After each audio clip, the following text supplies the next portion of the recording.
جوړې بدې شاړې کړم ښایسته بادې سوچن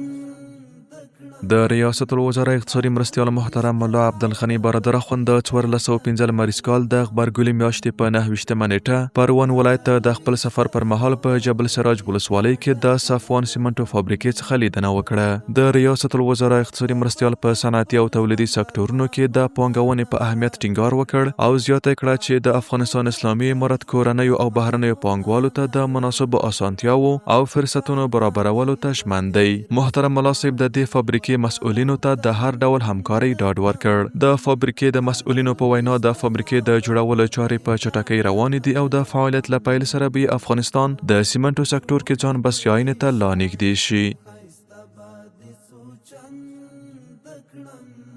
محترم ملا عبدالغني برادر اخوند د غبرګولي میاشتې په 13 نیټه د ارک په چهار چنار ماڼۍ کې د قزاقستان د لومړي وزیر له مرستیال او اقتصاد وزیر ښاغلي سریک ژمنګارین او مل هیئت سره وکتل. د دې لیدنې پر مهال محترم ملا صاحب د دواړو هیوادونو ترمنځ د اقتصادي همکاریو د لار نقشې پر ژر نهایی کېدو ټینګار وکړ او ویل چې افغانستان له خپل اړخه ټول موضوعات نهایی کړي دي. د دې لار نقشې په تطبیق سره به د دواړو هیوادونو ترمنځ د سوداګرۍ کلنۍ کچه 3 میلیارډ ډالرو ته لوړه شي. د سریک ژمنګارین په مشرۍ راغلي قزاقستاني پلاوي خوښي څرګنده کړه چې د دواړو هیوادونو د سوداګرۍ کچه د پخوا په پرتله زیاته شوې ده. هغوی وویل له افغانستان سره د سوداګرۍ کچې زیاتوالي او اقتصادي همکاریو د پراختیا په موخه چمتو دي چې په کابل کې د قزاقستاني درملو د پلور څنګه د سوداګرۍ خونه او همدارس د افغانستان بانک او غضنفر بانک خپل حسابونه پرانیزي. دغه پلاوي د خپل څرګندونو پر مهال دا هم وویل چې په افغانستان کې د بېلابېلو قانونو په ځانګړي ډول د کرومایټ او زنک قانونو د اکتشاف او استخراج، کیمیاوي سرې تولید او د مزار شریف هرات کندهار سپین بولدک اوسپنې پټلۍ شبکې د جوړولو په برخه کې عملی همکاریو ته چمتو دي.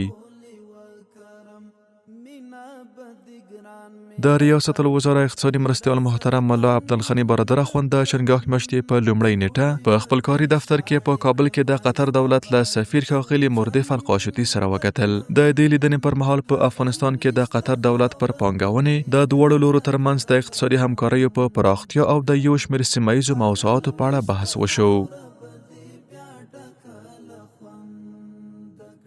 د ریاست الوزرا اقتصادي مرستیال په مشرۍ د تدارکاتو کمیسیون په نوبتي غونډه کې چې د چنګاښ میاشتې په 3 نیټه په مرمرینه ماڼۍ کې جوړه شوې وه د شاوخوا 3.5 میلیارډ افغانیو په ارزښت 14 پروژې منظورې شوې او په 10 پروژو کې بیا یو لړ تعدیلونه راغلل. په دغو پروژو کې د بادغیس ولایت د قادس خردک د اوبو ذخیروي بند، د بغلان ولایت د کیلګي بند د جیوټیکنیکي مطالعاتو او په پکتیکا ولایت کې د 600 میټریک ټنه په ظرفیت د سړې خونې د پاتې چارو بشپړول، د اومو سیند نفتي حوزې د نفتو د زیرمه کولو لپاره د 10,000 ټنه ظرفیت لرونکو تاسیساتو ډیزاین او نصب، د ارزګان ولایت په چهارچینو ولسوالۍ کې د 50 بستریز عمومي روغتون جوړول، د ارزګان ولایت په مرکز ترینکوټ کې د بار وړونکو موټرونو لپاره د ترمینل جوړول، د کابل ښار یو شمېر داخلي سړکونو جوړول او په مختلفو ولایتونو کې د برېښنا رسونې او توزیع پروژو بشپړول شامل دي چې د افغانستان اسلامي امارت له لوري تمویلیږي.